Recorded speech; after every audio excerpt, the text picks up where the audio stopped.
여러분 안녕하십니까? 이어서 광주 MBC 뉴스데스크입니다. 앞서 서울에서 전해드렸듯이 지난 여름 대학원에 입학한 지 1년도 안 된 학생이 교수들의 갑질을 고발하며 스스로 목숨을 끊었습니다. 진상조사 결과 교수들은 멀쩡한 이름을 놔두고 부르면 와야 한다는 의미로 컴컴으로 부르는 등 각종 갑질을 해왔는데요. 천홍희 기자가 보도합니다. 지난 7월 전남대 기숙사에서 숨진 채 발견된 대학원생 이대원 씨. 이 씨는 대학원에 입학한 지 1년도 안 돼 유서를 통해 두 교수의 갑질을 고발했습니다. 그 연구실에 들어간 거를 아들도 그러고 저도 그러고 행운이라고 생각했었어요.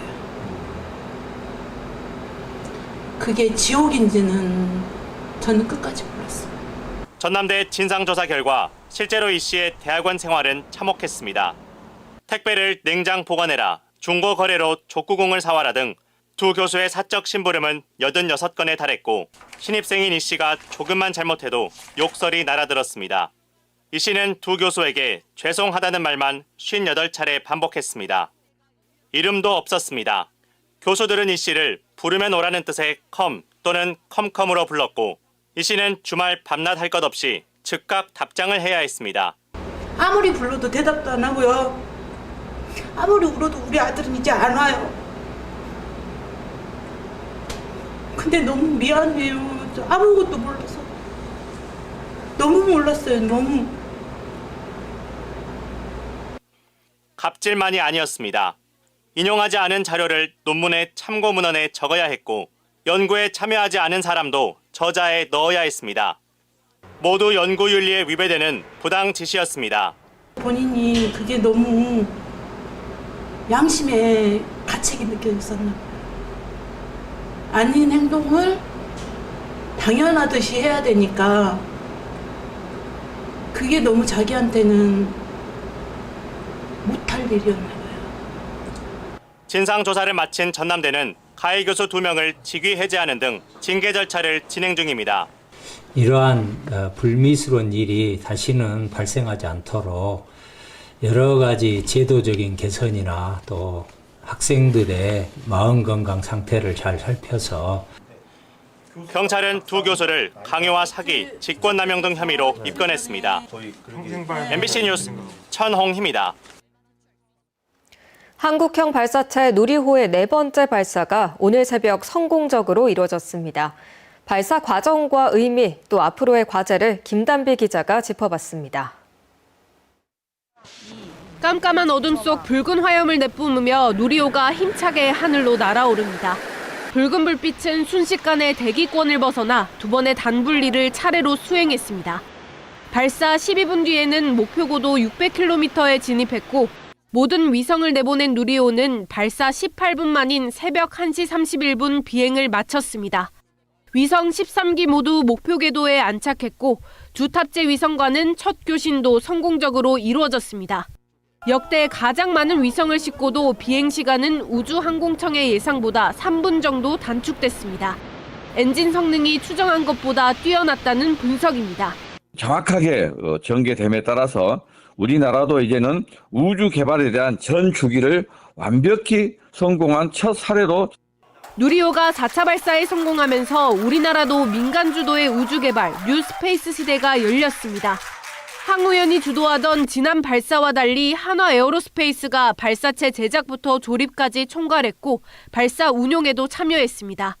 오는 2027년까지 민간 주도의 발사가 2번 더 이루어지고 차세대 발사체 개발에도 속도가 붙을 전망입니다.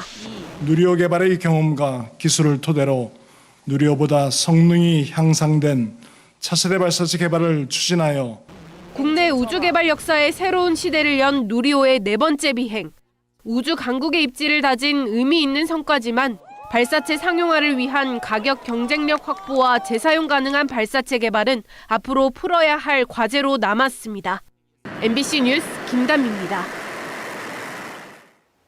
의혹투성이 슈퍼방파제 소식 기획 보도로 전해드리고 있습니다. 이명박 정부 당시 태풍 피해가 발생하자 신안 가거도 현장에는 국무총리가 방문했습니다.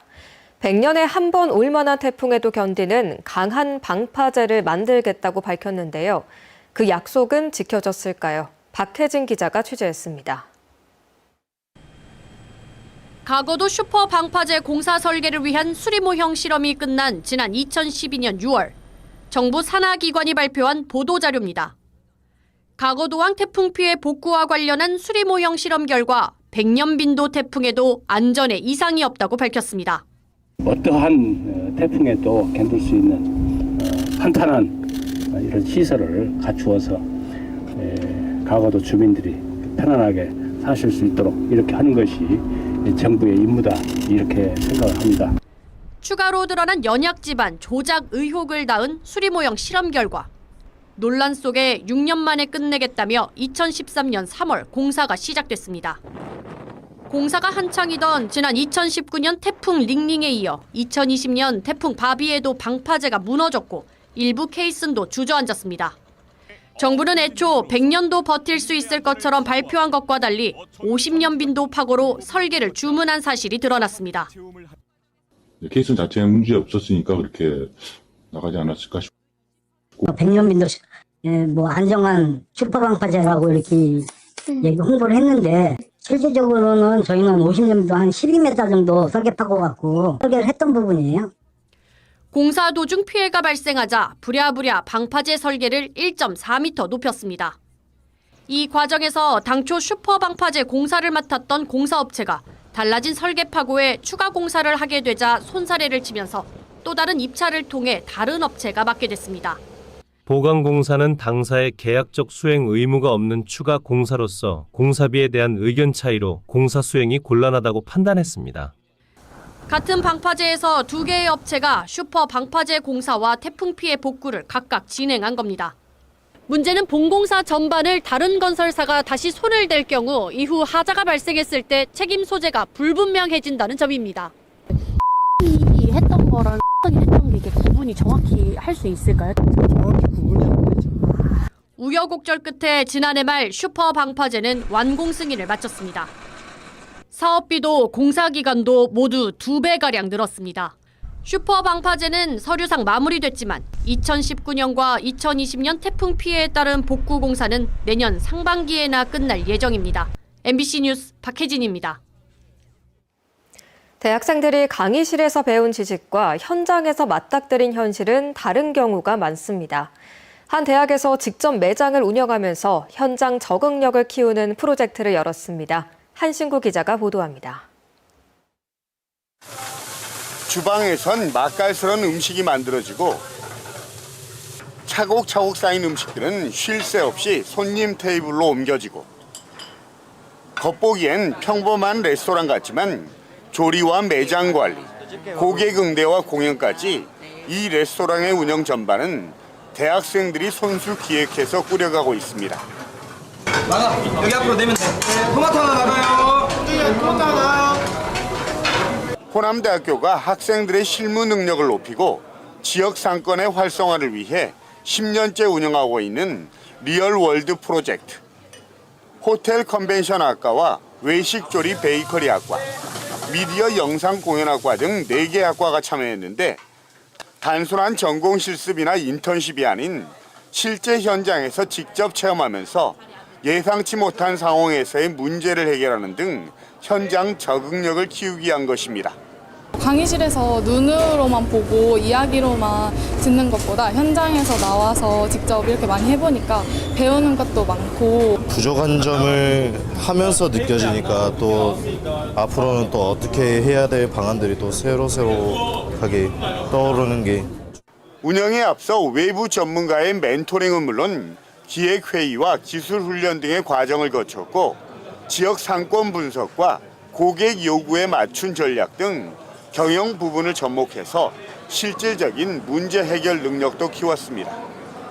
특히 이번에는 지역 상권과의 상생을 핵심 키워드로 전공 간의 융합을 통해서 지역 밀착형 산업 수요에 맞춘 실무형 인재 양성에 초점을 두고 있습니다.